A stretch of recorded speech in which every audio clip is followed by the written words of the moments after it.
Now, besides inspecting documents, another thing you might want to consider as you get your document ready to share with the outside world is to mark the document as final. And this is just something that you can either turn on or turn off at your leisure. And it's really not the same as password protecting a document. It may kind of feel that way at first when you first see this, but the idea behind it is not exactly the same. Let me show you how to do it first, and then we'll talk a little bit more about what it's actually used for. So let's say I've got this document that I've been working on, this Sonnet 2A. I've revised Shakespeare's second sonnet. It's even better and brighter and more meaningful than ever before. So I go to the Office button here, and I go to the Prepare section.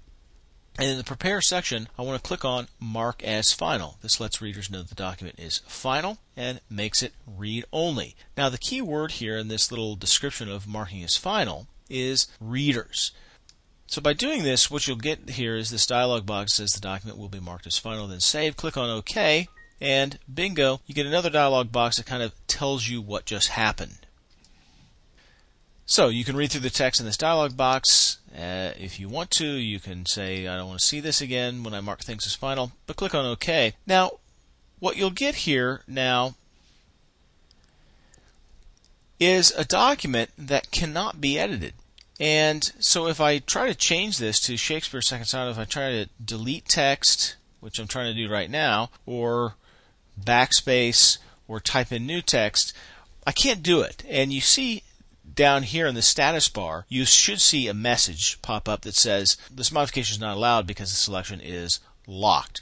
So that's what the status bar lets you know, or lets readers know when they try to, oh, you know what, let me insert a line here or something. No, they can't do it. Now, the undo for that, once something has been marked as final, is that, and by the way, as you can see here, if it's marked as final, it can't be edited. That means, it may have a comment in there too. That's fine, no big deal. But to turn this off, you go back to the Office button, you go back to Prepare, and you toggle it off by unchecking Mark as Final. Now, you can make your changes. So that may lead you to wonder, well, why would you ever want to mark something as final? Well, again, it's for the reader.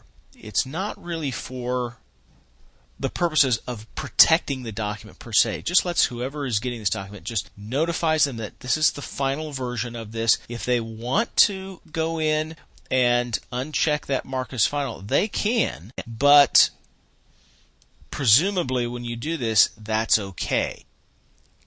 As we saw in other modules, there are ways that you can password protect the document so that your restrictions on editing are more stringent and more stringently enforced, I guess I should say.